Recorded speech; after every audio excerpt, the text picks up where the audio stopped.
इंदौर में पूर्व मुख्यमंत्री और कांग्रेस नेता दिग्विजय सिंह ने एक बार फिर भारतीय जनता पार्टी और राष्ट्रीय स्वयंसेवक संघ पर तीखा हमला बोला है। पश्चिम बंगाल में वक्फ एक्ट के विरोध में हुई हिंसा को लेकर उन्होंने कहा कि उसके पीछे बीजेपी और संघ जैसे संगठनों का हाथ है। दिग्विजय सिंह ने कहा कि कुछ ऐसे संगठन हैं जो नफरत फैलाते हैं और जानबूझकर धार्मिक स्थलों के सामने डीजे लगाकर जुलूस निकालते हैं। उन्होंने सवाल उठाया कि ऐसे संगठनों को प्रशासन अनुमति क्यों देता है। दिग्विजय ने कहा कि डबल इंजन की सरकार की मानसिकता दंगे फैलाकर राजनीति चमकाने की है।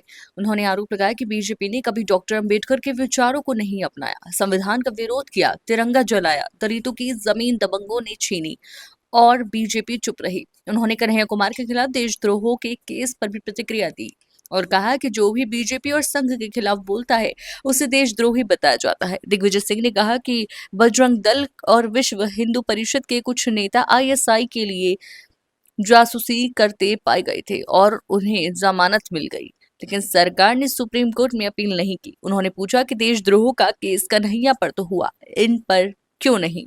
बाबा साहब अम्बेडकर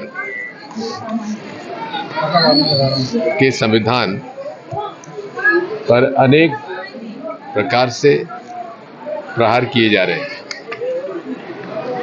बाबा साहब अम्बेडकर के विचारों का सम्मान होना चाहिए।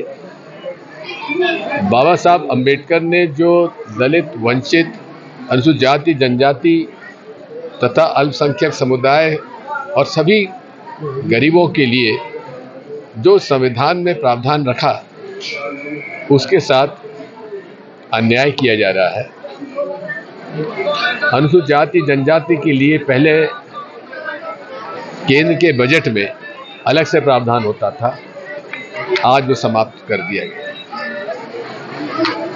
केवल बाबा साहब के विचारों का हम लोग एक इवेंट के रूप में न प्रचारित करें, उसको अंगीकार करें। आखिर बाबा साहब ने जिन लोगों के लिए जीवन भर एक सोते हुए समाज को जागृत करने का जो संघर्ष किया, उसका सम्मान करते हुए उनके बताए हुए नीति और कार्यक्रम का पालन होना चाहिए, नियम का पालन होना चाहिए, संविधान की रक्षा होना चाहिए।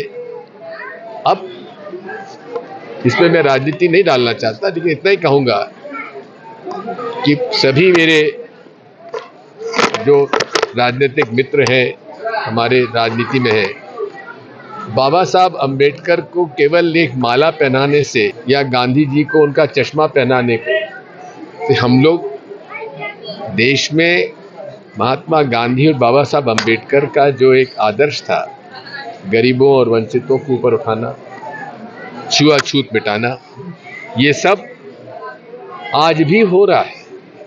उनके साथ अन्याय आज भी हो रहा है।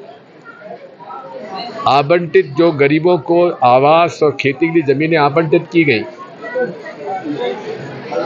उन्हें छीना जा रहा है, दबंगों द्वारा उन्हें दबाया जा रहा है।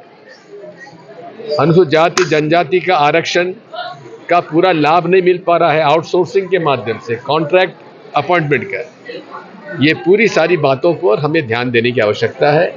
बाबा साहब अम्बेडकर अमर रहे, उनके विचार अमर रहे, यही हम लोग। दिग्विजय सिंह जी, आप पे आरोप भी लगाए जा रहे हैं कि वक्फ बोर्ड को बिना बिल को पढ़े हुए आप लगातार बयानबाजी कर रहे हैं। ऐसा है, एक बात सुन लीजिए। ठीक है, दिग्विजय सिंह ने ना पढ़ा, क्या कपिल सिब्बल ने भी नहीं पढ़ा? क्या अभिषेक मनु संघवी ने भी नहीं पढ़ा? क्या विवेक तनखा जी ने भी नहीं पढ़ा, जो देश के जाने माने सुप्रीम कोर्ट के लॉयर्स हैं,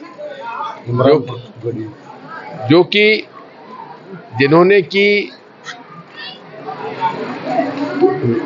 कानून, विधि कानून के मंत्री रहे, वे भी अनपढ़ है क्या? आपके खिलाफ मध्य प्रदेश में कई जगह पोस्टर लगाए गए, आपको गद्दार करार दिया गया। ऐसा है, 1857 से लेकर 1947 का भारत का इतिहास कोई भी पढ़ ले, आप भी पढ़ लीजिए।